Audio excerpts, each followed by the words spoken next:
அல்ஹம்துலில்லாஹ் நஹ்மதுஹு வ நஸ்தஈனுஹு வ நஸ்தக்ஃபிருஹு வ நு'மினு பிஹி வ நதவக்கலு அலைஹி வ நஊது பில்லாஹி மின் ஷுரூரி அன்ஃபுஸினா வ மின் ஸய்யிஆத்தி அஅமாலினா மன் யஹ்திஹில்லாஹு ஃபலா முضில்ல லஹு வ மன் யுض்லில்ஹு ஃபலா ஹாதிய லஹு வ நஷ்ஹது அன் லா இலாஹ இல்லல்லாஹு வஹ்தஹு லா ஷரீக லஹு வ நஷ்ஹது அன்ன முஹம்மதன் அப்துஹு வ ரசூலுஹு ஸல்லல்லாஹு அலைஹி வஸல்லம் அம்மா பஅது فأعوذ بالله من الشيطان الرجيم بسم الله الرحمن الرحيم ولا تهنوا ولا تحزنوا وأنتم الأعلون إن كنتم مؤمنين وقال الله تعالى في آية أخرى وكأي من نبي قاتل معه ربيون كثير فما وهنوا لما أصابهم في سبيل الله وما ضعفوا ما استكانوا والله يحب الصابرين صدق الله العلي العظيم. அகில உலகையும் படைத்து பரிபாலித்து ரட்சிக்கும் அல்லாஹுவுக்கு எல்லா புகழும் உரித்தானது. சலாத்தும் சலாமும் நபிகளார் ஸல்லல்லாஹு அலைஹி வஸல்லம் அவர்கள் மீதும் அவர்களது குடும்பத்தினர் தோழர் தொடர்ந்தோர் அனைவரின் மீதும் உலகில் உள்ள மோமின்களான நல்லடியார்களான ஆண்கள் பெண்கள் அனைவரின் மீதும் குறிப்பாக இறையருளை நாடி ஜுமா தொழுகைக்காக அவனது இல்லத்தில் ஒன்று கூடியிருக்கும் நம்மனைவர் மீதும் என்றும் நின்று நிலவட்டுமாக. கண்ணியத்திற்கும் மரியாதைக்கும் உரிய பெரியோர்களே, இளைஞர்களே, தாய்மார்களே, சகோதரிகளே, தமிழகம் உட்பட சில மாநிலங்களிலே இப்பொழுது நடைபெற்று வரக்கூடிய SIR என்கிற தீவிர வாக்காளர் சீரமைப்பு பணிகளை பொறுத்தவரைக்கும் நம்முடைய மக்கள், அதாவது முஸ்லிம்கள், இரண்டு வகையான நிலையிலே இருந்து வருகிறார்கள். இப்பொழுது என்ன ரெண்டு வகையான நிலை என்று கேட்டால், ஒன்று அச்சம், இன்னொன்று அலட்சியம். என்ன அந்த அச்சம் என்றால், என்னவாகுமோ ஏதாகுமோ என்கிற அச்சம். கடைசியில் நம்முடைய குடிமையுரிமைகளை எல்லாம் பறித்துவிட்டு நாட்டை விட்டு ஒதுக்கி வைத்து விடுவார்களோ என்கிற அச்சம். இரண்டாவதாக அலட்சியம் என்று சொன்னேன். அது என்ன அலட்சியம்? நான் கேட்ட வார்த்தையிலேயே அந்த அலட்சியத்தை உங்களிடத்திலே எடுத்து வைக்கிறேன். அப்போ இது என்னுடைய வார்த்தை அல்ல, நம்முடைய சமுதாயத்தினுடைய மனநிலையினுடைய ஒரு எடுத்துக்காட்டு. கணிசமான பேர்கள் இந்த மனநிலையில் இருக்கிறார்கள். இந்த SIR படிவத்தை பூர்த்தி செய்வதிலே இருக்கக்கூடிய குழப்பங்களையும் அல்லது அவருக்கான அது சம்பந்தப்பட்ட உதவிகள் சரியான முறையில் கிடைக்காமல் போன பொழுது என் காதுபட பேசிய ஒரு வாசகம், அட போங்கடா, உங்களுக்கு ஓட்டு போடுறதுக்கு நாங்கள் ஏன் இந்த வாக்காளர் சீர்திருத்த படிவத்தை நிரப்பி கொடுக்கணும்? புரிஞ்சுதா?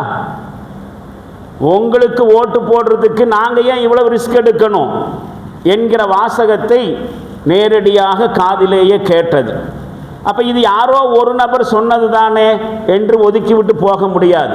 நம்முடைய சமுதாயத்திலே இப்பொழுது இந்த விஷயமாக கணிசமான பேர்கள் இந்த மனநிலையிலே இருக்கிறார்கள் என்பதற்கான ஒரு அளவுகோல் அல்லது அடையாளம்தான் இன்னைக்கு வரைக்கும் இந்த பகுதிகளிலே, நம்முடைய முஸ்லிம்களுடைய குடியிருப்பு பகுதிகளிலே, நான் கடந்த வாரத்தில் சொன்னது மாதிரி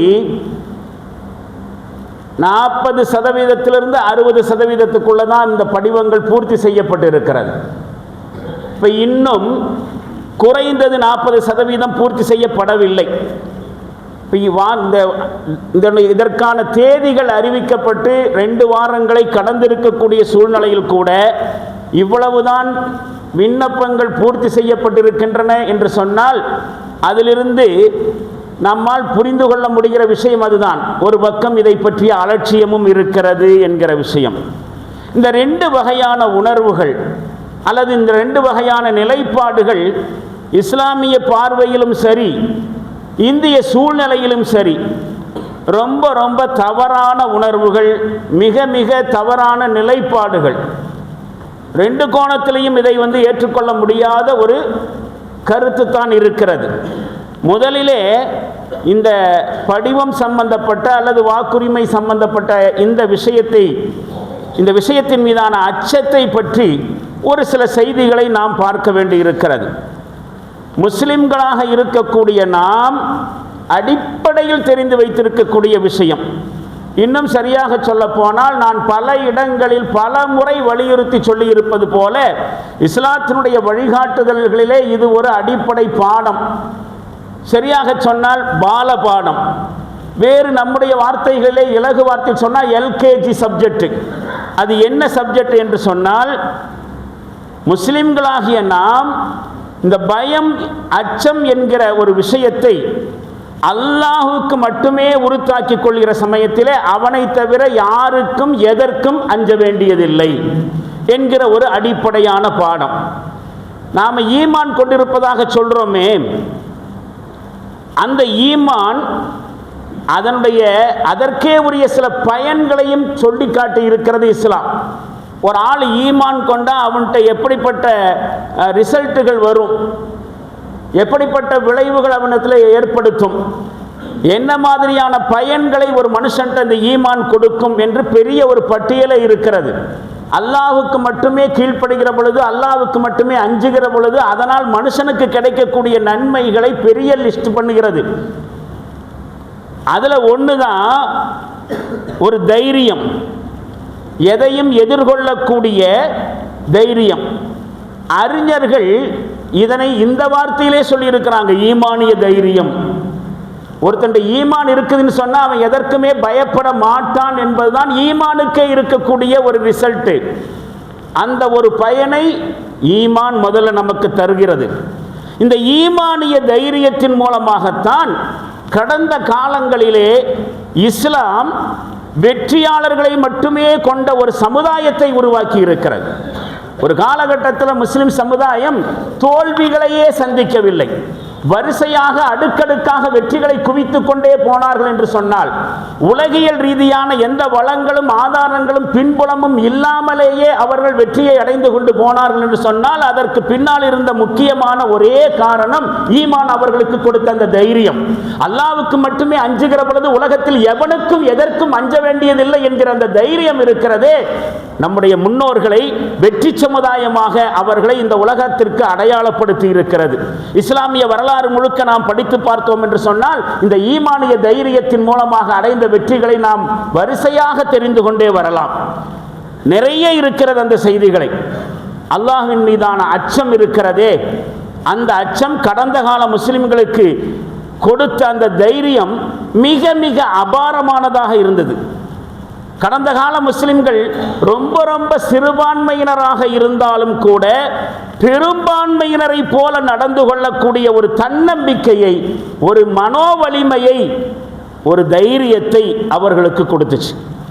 அவங்க ஒன்றும் நாங்கள் சின்னவங்க மைனாரிட்டி சொசைட்டி என்று பயந்துக்கிட்டே இருக்கல. இப்பவும் மெஜாரிட்டி சொசைட்டி எந்த மாதிரியான ஒரு டாமினேஷன் அடிப்படையில் இருக்கிறாங்களோ, ஆதிக்கத்தில் இருக்கிறாங்களோ, அது மாதிரியான ஒரு தைரியத்திலே, மனோவலிமையிலே அவர்கள் தங்களுடைய வெற்றியை குவித்தார்கள். வேறு துனியாவுடைய எந்த வளங்களும் அவங்கள்ட்ட இருக்கலை. நாம் ஒருத்தரில் ஒன்று புரிஞ்சுக்கணும், ஒரு சமுதாயத்தை தோல்வி அடைய செய்யணும்னு சொன்னால் எதேச்சாதிகார சக்திகள், இந்த உலகத்தில் அன்னைக்கும் இன்னைக்கும் இருந்து கொண்டிருக்கக்கூடிய வல்லரசுகள் மாதிரியான ஆதிக்க சக்திகள் இருக்கிறதே, அவர்களுடைய ஒரு அரசியல் தந்திரம் என்ன தெரியுமா? அது எந்த சமுதாயத்தை தோல்வி அடைய செய்யணும்னு நினைக்கிறாங்களோ அந்த சமுதாயத்தினுடைய தைரியத்தை குலைச்சிட்டா போதும், அவங்கள வெற்றி கண்டுடலாம்.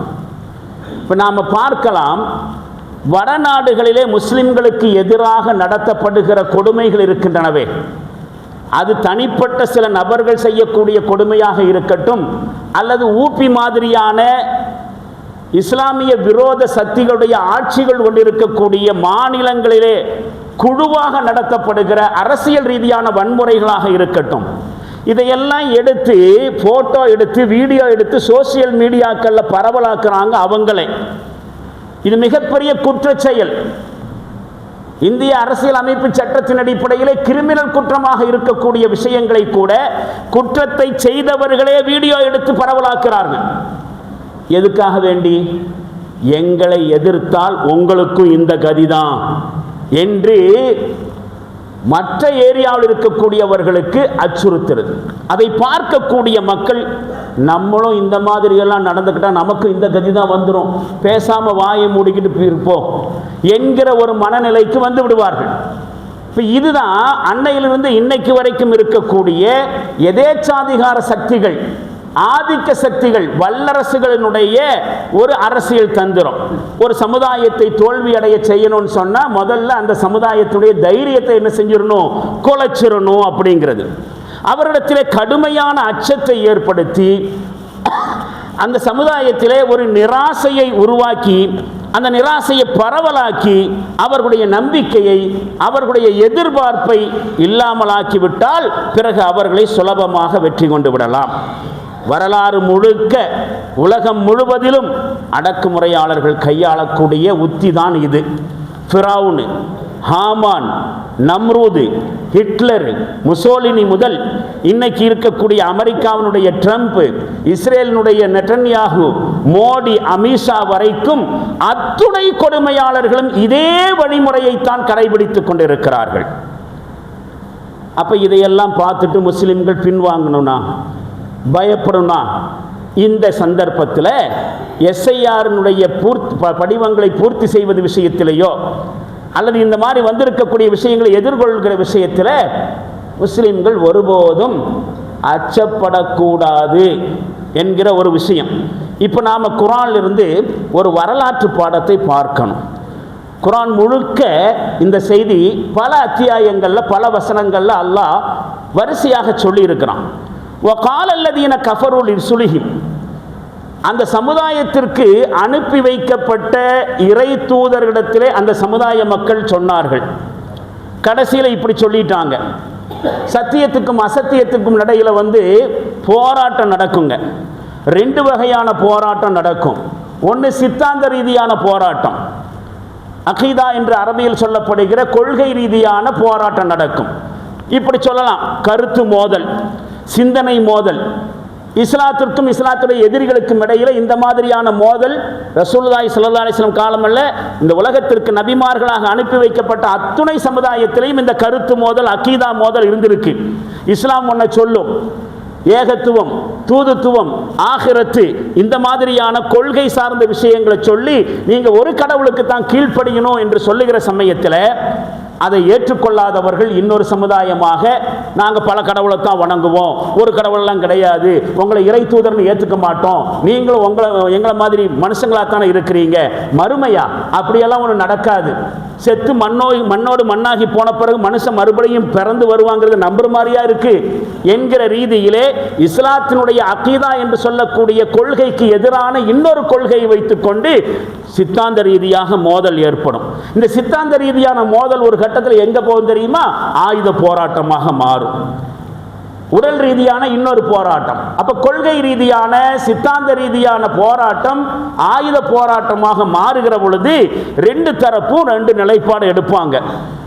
இஸ்லாமிய தரப்பு என்ன நிலைப்பாடு? நீ என்னதான் எங்களை கொடுமைப்படுத்தினாலும், எங்களுடைய கொள்கையை விட்டு எங்களை திசை திருப்புவதற்காக வேண்டி எப்படிப்பட்ட கொடுமைகளை கட்டவிழ்த்து விட்டாலும் நாங்கள் எங்க நிலைப்பாட்டில் இருந்து விலகப் போவதில்லை.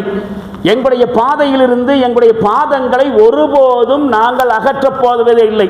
உங்களுடைய கொடுமைகளை எல்லாம் சகித்து கொண்டிருந்தாலும் சரி, அந்த வழியிலே நாங்கள் செத்தொழிந்தாலும் சரி, செத்தாலும் சாவோமே தவிர உங்களுடைய கொள்கைகளுக்கு உடன்பட்டு போக மாட்டோம் அல்லது எங்களுடைய கொள்கைகளை விட்டுக் கொடுக்க மாட்டோம் என்று ஒரு உறுதியான நிலைப்பாட்டை சத்தியவாதிகள் எடுப்பார்கள் என்று சொன்னால், எதிராக இருக்கக்கூடியவர்கள், சத்தியத்திற்கு எதிராக இருக்கக்கூடியவர்கள் அவங்களும் ஒரு நிலைப்பாட்டை எடுப்பாங்க.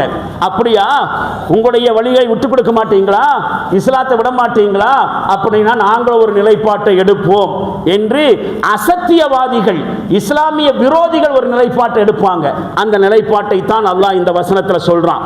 அந்த நிலைப்பாட்டை குர்ஆனில் ஏகதேசம் எல்லா நபிமார்களுடைய சமுதாயமும் எடுத்திருக்கிறாங்க. நபிமார்களை எதிர்த்த சமுதாயம் எடுத்திருக்கிறாங்க. அதுல ஒண்ணுதான் இந்த விஷயம். இந்த வசனம் இன்னைக்கு இறங்கின மாதிரி இருக்காங்கிறது நீங்களே சொல்லுங்க. அந்த மக்கள் அவரிடத்தில் சொல்லிவிட்டார்கள். நிராகரித்தவர்கள் அவர்களுக்கு அனுப்பப்பட்ட இறை தூதரிடத்திலே கடைசியில் இப்படி சொல்லிவிட்டார்கள், லனுஹ்ரிஜன்னக்கும் மின் அர்தினா, எங்களுடைய பூமியிலிருந்து உங்களை நாங்கள் வெளியேற்றி விடுவோம், அவ் லதஊதன்ன ஃபீ மில்லத்தினா, அல்லது நீங்கள் எங்களுடைய மார்க்கத்திற்கு திரும்பி வந்து விட வேண்டும். என்ன தெரிகிறதா? ஒன்று கர்வா பசி, உங்களுடைய இஸ்லாத்தை எல்லாம் விட்டுவிட்டு எங்களுடைய மதத்தை நீங்கள் ஏற்றுக்கொள்ள வேண்டும். நீங்களாம் ஆரம்பத்தில் ஹிந்துக்களாகத்தானே இருந்தீங்க. உங்களுடைய முன்னோர்கள்லாம் கவுண்டர்களாகவும் செட்டியார்களாகவும் நாடார்களாகவும் எல்லாம் வேறு ஜாதியை சேர்ந்த எங்களுடைய சமுதாயத்துடைய ஒரு பிரிவாகத்தான் உங்களுடைய முன்னோர்கள் இருந்தாங்க. ஒரு கட்டத்தில் அந்த ஆதி மதத்தை விட்டு நீங்கள் என்ன செஞ்சீங்க? இஸ்லாத்துக்கு போயிட்டீங்க. நீங்கள் என்ன செய்யணும்? இந்த நாட்டில் வாழ்வதாக இருந்தால் ஒன்று நீங்கள் எங்களுடைய மதத்தை ஏற்றுக்கொள்ள வேண்டும். கர்வா பசி என்கிற பேரில் ஒரு நேரத்தில் என்ன பண்ணணும்? இந்தியாவில் இந்த மாதிரி ஒரு நிலைப்பாட்டை எடுத்து முஸ்லிம்கள் மீது அடாவடியாக திணிச்சான். நாம பார்த்தோம். அப்படி முடியாது, முஸ்லிம்களை எல்லாம் அவர்களுடைய கொள்கையை விட்டு கொடுக்க முடியாது என்கிறத புரிஞ்சுக்கிட்ட பொழுது, அப்படியா விட்டு கொடுக்க மாட்டீங்களா, உங்களை ஊரை விட்டு வெளியேற்றுவோம். என்பிஆர்னா சொன்னானா இல்லையா? சிஏஏனா குடியுரிமை திருத்த சட்டத்தை கொண்டு வந்தான். அந்த நேரத்தில் அது ஒரு மிகப்பெரிய அளவுக்கு எதிர்ப்பை முஸ்லிம்கள் பதிவு செஞ்சாங்க. என்னுடைய அறிவுக்கு எட்டின வரைக்கும் ஒரே விஷயம், முஸ்லிம்கள் ஒன்று சேர்ந்தது அதில் மட்டும்தான் இருக்கட்டும். அதன் தொடர்ந்து என்னாச்சு? கொரோனாவும் வந்துச்சு, பின்வாங்கிட்டாங்க. இதைத்தானே இங்கே சொல்லப்படுகிறது. ஒன்று நீங்கள் எங்களுடைய தாய் மதத்திற்கு திரும்ப வேண்டும், அவ்ல தஊதன்ன ஃபீ மில்லத்தினா, எங்களுடைய மார்க்கத்திற்கு நீங்கள் வந்துவிட வேண்டும், அல்லது லனுஹ்ரிஜன்னக்கும் மின் அர்தினா, எங்களுடைய பூமியை விட்டு நாங்கள் வெளியேற்றி விடுவோம். இது இந்து நாடு, இது இந்துக்களுக்கான ராஜ்யம், இதில் முஸ்லிம்களுக்கு என்று இடமில்லை. இன்றைக்கு சொல்வதை அன்றைக்கே சொல்லி வைத்திருக்கிறார்கள் இறை தூதர்களுடைய வருகையின் பொழுதே. ஆனால் அல்லாஹ் ஜல்லஷானஹு தஆலா என்ன தெரியுமா சொன்னா? இப்படி அவர்கள் சொல்கிற பொழுது ஃபஅவ்ஹா இலைஹிம் ரப்புஹும், அவர்களுடைய ரப்பு அவர்களுக்கு வகி அறிவித்து ஒரு செய்தியை சொன்னான், லனுஹ்லிகன்ன ஸாலிமீன், கொடுமையாளர்களை நிச்சயமாக ஒழித்தே தீருவோம் என்று அல்லாஹ் சபதமிட்டு சொன்னான். பயப்படாதீங்க முஸ்லிம்களே, இந்த கொடுமையாளர்களை நாம் அழித்தே தீருவோம் என்று வகி அறிவித்து சொல்லிவிட்டு, வல நுஸ்கினன்னக்குமுல் அர்ல மின் பஅதிஹிம், அவர்களுக்கு பிறகு அந்த இடத்திலே உங்களை நாம் வாழச் செய்வோம். அல்லாஹ் வாக்குறுதி கொடுத்திருக்கக்கூடிய விஷயம். இதனுடைய தொடர்ந்து நிறைய விஷயங்கள் இருக்கிறது. என்ன விஷயம் இருக்கிறது? வரலாற்றிலே ரொம்ப ரொம்ப வலிமை வாய்ந்தவர்களாக, ஆற்றல் கொண்டவர்களாக வாழ்ந்த எத்தனையோ சமுதாயங்கள் அழிந்து பட்டிருக்கிறார்கள், அழிந்து போயிருக்கிறார்கள். அழிக்கப்பட்ட அவங்களுடைய இடத்துல அவர்களால் கொடுமைப்படுத்தப்பட்ட மக்கள், அவர்களால் இழிவுபடுத்தப்பட்ட மக்கள், அச்சுறுத்தப்பட்ட மக்கள் அந்த இடத்திலேயே வாழவும் செஞ்சாங்க. பழைய நபிமார்களில் இருந்து ரசூலுல்லாஹி ஸல்லல்லாஹு அலைஹி வஸல்லம் அவருடைய காலம் வரைக்கும் நடந்திருக்கக்கூடிய உண்மை. அல்லாஹ் இப்ப சொல்ல வர்ற விஷயம் என்ன தெரியுமா? இந்த வரலாறு தான் உங்கள் விஷயத்திலும் திரும்ப இருக்கிறது. கொடுமைக்காரர்கள் உங்களை துரத்தி விட்டு விடுவார்கள் என்கிற அந்த நிலையிலிருந்து, அச்சுறுத்துகிற அதே தேசத்திலிருந்து அல்லாஹ் அவர்களை துடை தெரிந்து விட்டு அவர்களுக்கு பதிலாக உங்களை அதில் வசிக்க செய்வான். வல நுஸ்கினன்னக்குமுல் அர்ல மின் பஅதிஹிம், அவர்களுக்கு பிறகு உங்களை நாம் வாழச் செய்வோம். இது மோமின்களுக்கு அல்லாஹ் கொடுக்கக்கூடிய பரிசு. ஆனால் எப்போ, யாருக்கு என்று கேட்டால், ذَلِكَ لِمَنْ خَافَ مَقَامِي وَخَافَ وَعِيدِ, யார் என்னுடைய ஸ்டேட்டஸ்க்கு பயந்துகிறார்களோ, அல்லாஹ் என்கிற என்னுடைய அந்தஸ்தை எவன் பயப்படுகிறானோ, அச்சப்படுகிறானோ, அதே மாதிரி வஹாஃப வஈத், என்னிடத்தில் வந்து பதில் சொல்ல வேண்டி இருக்கிறது என்று நான் உங்கள்கிட்ட எச்சரிக்கை செஞ்சிருக்கிறேனே, அந்த எச்சரிக்கையை யார் பயந்துட்டு வாழ்றீங்களோ அவர்களுக்கு நாம் இந்த வாய்ப்பை வழங்குவோம். எந்த வாய்ப்பு? இன்னைக்கு கொடுமையாளர்கள் உங்களை என்ன செய்யறாங்க? நாட்டை விட்டு விரட்டுவோம் என்று அச்சுறுத்துகிறார்கள் என்று சொன்னால், அவர்களை துரத்தி விட்டு விட்டு அழித்து விட்டு அந்த இடத்துல உங்களை உட்கார வைப்போன்னு சொன்னா அது எல்லாருக்கும் இல்லை. யாருக்கு என்று கேட்டால், அல்லாவை புரிந்து கொண்டு அவனுக்குரிய அந்தஸ்தை கொடுத்து அந்த அந்தஸ்துக்கு எவன் அஞ்சி வாழுகிறானோ. இப்ப நான் இந்த உரையினுடைய ஆரம்பத்தில் சொன்ன விஷயத்தை திரும்பி பாருங்கள். அல்லாவுக்கு மட்டுமே அஞ்சினால் இந்த உலகத்தில் எவனுக்கும் எதற்கும் அஞ்ச வேண்டியதில்லை என்கிற வாக்குறுதி இல்லையா இது? இதை நாம பார்க்க வேண்டாமா? ஒரு மோமினாக இருந்தால், ஒரு முஸ்லிமாக இருந்தால், இந்த உலகத்தில் நடக்கக்கூடிய அச்சுறுத்தலுக்கு பயந்து பின்வாங்குவாங்கன்னா அது அவனுடைய இயல்பா? அது அவனுடைய இயற்கையான தன்மையா இருக்குமா? இருக்காது, இருக்கக்கூடாது என்பதுதான் குர்ஆன் நமக்கு வழங்கக்கூடிய பாடம். அல்லாஹு ஜல்லஷானஹு தஆலாவுக்கு முன்னாடி போய் பதில் சொல்ல வேண்டி இருக்கும் என்கிற எச்சரிக்கையை அல்லாஹ் சொல்லியிருக்கானா இல்லையா? அந்த எச்சரிக்கைக்கு பயந்து வாழுகிற மக்களாக இருந்தால் நாம் பயப்பட வேண்டியதில்லை. இப்போ நாம் யோசித்து பார்க்கணும். இந்த எஸ்ஐஆர், என்பிஆர், சிஏஏ, குடியுரிமை அல்லது தலாக்கு, முத்தலாக்கு, ஹுலா, வக்ஃபு, பர்சனல் லா, இதெல்லாம் முஸ்லீம்கள் மேலே வந்து காமன் சிவில் கோடு இதெல்லாம் முஸ்லீம்கள் மீது திணிக்கிறாங்களே. இப்படியெல்லாம் திணிக்கிற சமயத்தில் இதையெல்லாம் மாற்றி அமைக்கிறது யார் கையில் இருக்குது? உதாரணத்துக்கு இந்த எஸ்ஐஆர் எடுத்துக்குவோம். இந்த குடியுரிமை பிரச்சனையை முடிவுக்கு கொண்டு வருவது யார்கிட்ட இருக்க முடியும்? ஒன்று நீதிமன்றத்தில், தேர்தல் கமிஷன். தேர்தல் கமிஷன் வந்து என்ன செய்யணும்? அதுதான் வந்து தனி ஒரு ஒரு ஒரு பாடி, அது சுயமாக முடிவெடுக்கக்கூடிய பாடி. ஆனால் அந்த பாடி என்ன ஆகி கிடக்குது? எலும்பு துண்டுக்கு ஆசைப்பட்டு அமித்ஷாவுடைய மோடியுடைய காலடியில் விழுந்து கிடக்குது. அவங்க வந்து இந்த சீர்திருத்தத்தை நடத்த முடியுமா? இந்த எஸ்ஐஆரை மாற்றி அமைக்க முடியுமா? சான்ஸ் இல்லை. நீதிமன்றங்கள்னு ஒன்று இருக்குது. அங்கே போய் இந்த பிரச்சனைக்கு தீர்வு காண்றதுக்கு போகலான்னு பார்த்தா அது நடக்கிற காரியத்தில் நீதிமன்றங்கள் இருக்கா? இல்லை. அதுவும் ஒன்று அச்சத்தில் இருக்கிறது அல்லது அடிமைப்பட்டு கிடக்கிறது. அங்கே போயும் இந்த எஸ்ஐஆர் பிரச்சனைக்கு நம்மளால் முடிவு காண முடியாது. இனி தமிழ்நாட்டினுடைய சீஃப் மினிஸ்டர் மாதிரி இருக்கக்கூடிய அல்லது இடதுசாரி சிந்தனையாளர்களுடைய பின்னாடி அணிவகுத்துட்டு போனால் அவங்க மூலமாக இந்த எஸ்ஐஆரை மாற்றுறதுக்கு வழி இருக்குதா? அவங்களும் எஸ்ஐஆர் ஃபார்ம் ஃபுல் பண்ணிட்டு தான் இருக்கிறாங்க. யார் கையில் இருக்குது? இந்த வசனத்தின் அடிப்படையில், உங்களுக்கு முன்னால் நான் எடுத்து சொன்ன வசனத்தின் அடிப்படையில் நம்ம கையில் இருக்கு. நாம நினைச்சா இதை மாற்றி அமைக்கலாம். எப்படி? அல்லாஹ்வுக்கு மட்டும் பயந்தான் அல்லாஹ் மாற்றி தர்றேன்னு சொல்றான். வரலாறு நடந்திருக்குதாலே ரசூலுல்லாஹ் காலத்தில் நடக்கலையா இந்த சம்பவம்? நபி ஸல்லல்லாஹு அலைஹி வஸல்லம் அவர்களை மக்காவில் இருந்து மதீனாவுக்கு துரத்தி விடலையா? துரத்தி விட்டார்கள் என்று சொன்னால் வெளியேற்றினார்களா இல்லையா? வெளியேற்றுவதற்கு நெருக்கடி கொடுத்தாங்களா இல்லையா? 8 வருஷத்தில் என்ன நடந்துச்சு? மக்கா நபி ஸல்லல்லாஹு அலைஹி வஸல்லம் கையில் வந்துச்சு. யாரெல்லாம் இழிவுபடுத்தினார்களோ, கொடுமைப்படுத்தினார்களோ அவங்கெல்லாம் இஸ்லாத்திற்கு முன்னால் மண்டியிட வேண்டிய ஒரு சந்தர்ப்பம் வந்துச்சு. இது வெற்று கதையா? இதுக்கு பின்னாடி எந்த பாடமும் இல்லையா? இதெல்லாம் ரசூலுல்லாஹ்வுடைய வாழ்க்கையில் நடந்திருக்கிறதுங்கிறத நாம் நம்பினோம் என்று சொன்னால், அல்லாஹ் நடத்தி காட்டினான் என்று சொன்னால் அவங்களுக்கு அது எப்படி சாத்தியமாச்சு? இந்த வசனத்தில் சொன்ன இறையச்சம் மட்டும்தான். நம்மள்கிட்ட அல்லாஹ்வை பற்றிய பயம் இல்லாமல் போச்சு. அதனுடைய விளைவு தான் இது. நான் வருத்தத்தோடு இந்த இடத்துல ஒரு பதிவு செய்ய வேண்டி இருக்கு. இந்த விஷயத்தில் அப்படி எல்லாமா முஸ்லீம்களை நீங்கள் அண்டர் எஸ்டிமேட் பண்ணுறது? அந்த அளவுக்கு அல்லாஹ்வை பற்றி பயம் இல்லாமையா இருக்கிறாங்க என்று நீங்கள் கேட்கலாம். உண்மைதான் சகோதரர்களே. நான் காலையில் தரிசில் கூட அதை பற்றி நான் எடுத்து வச்ச ஒரு பாயிண்ட்டு. அனுபவித்தது தான், பார்த்தது தான், கேட்டது தான். என்னுடைய கற்பனை கதையெல்லாம் இல்லை. இப்போ அவசரமாக ஒரு குறிப்பிட்ட சதவீதத்தினராவது விழிப்புணர்வு பெற்று, ஆகா நாம் இப்படி இருந்தானாக்கா நம்முடைய அடுத்த தலைமுறையும் அது வாழ்க்கை இல்லாமல் போயிருமேன்னு சொல்லிட்டு இந்த ஃபார்மை ஃபுல் பண்ணுறதுக்கு அலைன்னு அலைஞ்சிட்டு இருக்கிறாங்க. அங்கங்கே சில தன்னார்வலர்கள் என்ன செய்கிறாங்க, அல்லது குறிப்பிட்ட சில அமைப்புகள் மட்டுமே என்ன செய்கிறாங்க, முகாம்களையும் கேம்புகளையும் ஏற்படுத்தி ஹெல்ப் டெஸ்கெல்லாம் போட்டு சப்போர்ட் பண்ணிகிட்டு இருக்கிறாங்க. ஆண்களும் பெண்களுமாக ஓரளவுக்கு வந்து உட்கார்றாங்க. நம்முடைய இருப்பு கேள்விக்குறியாயிருமோ, நம்முடைய குடிமையுடைய படிச்சிருவானோ அப்படிங்கிற அச்சத்தில் தானே இவ்வளவு அவசரப்பட்டு ஃபார்ம் ஃபுல் பண்ணிகிட்டு இருக்கிறோம்.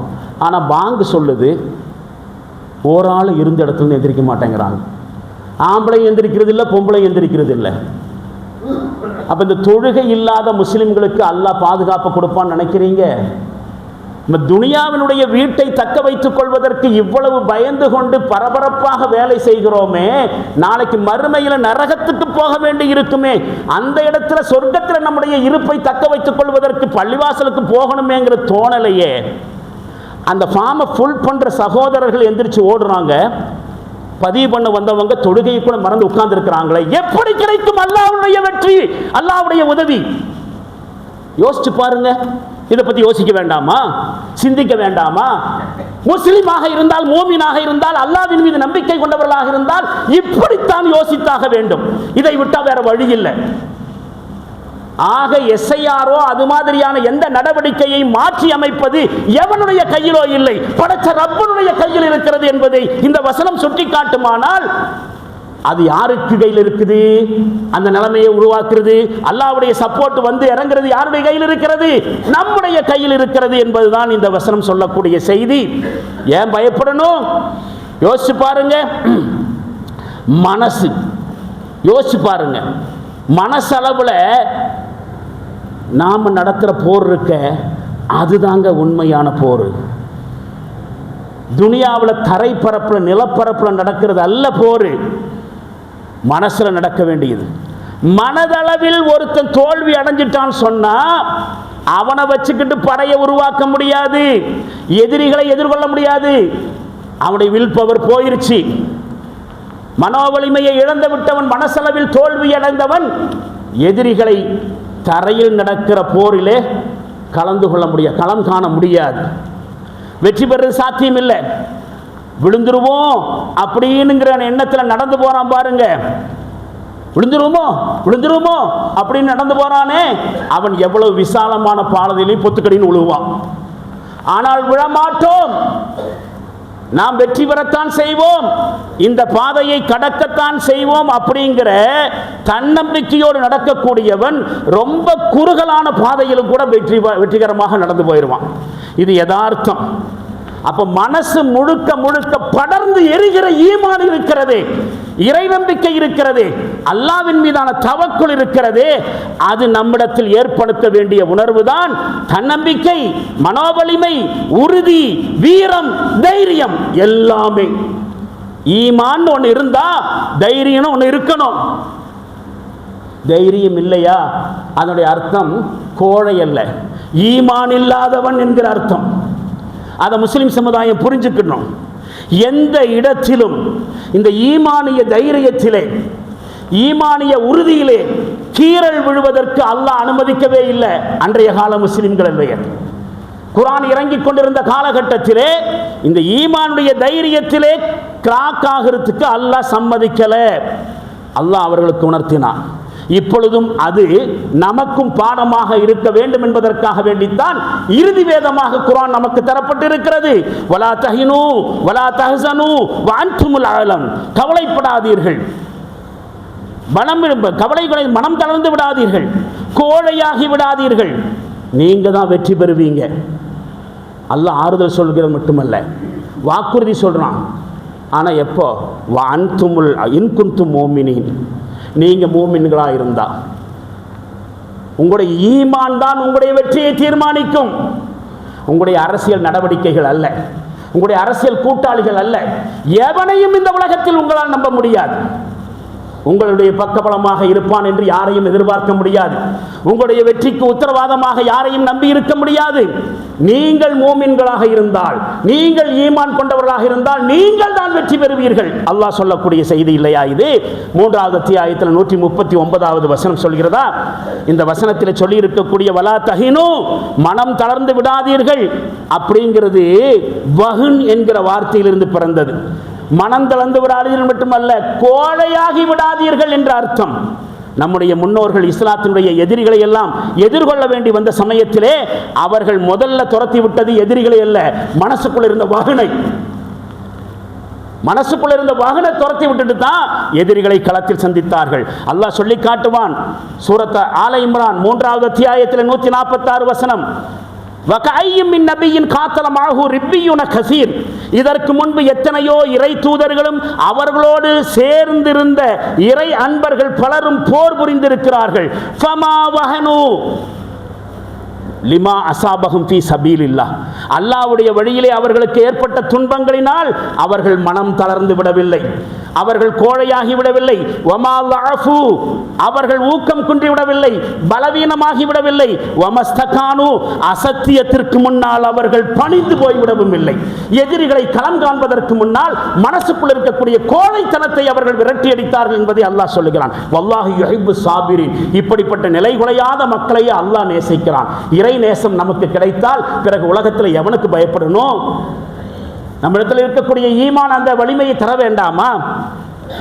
இனி வர இருக்கக்கூடிய உலகத்தை யார் கனவு காண்றானோ அவனால தான் எதிரிகளையும் எதிர்த்து நிற்க முடியும்.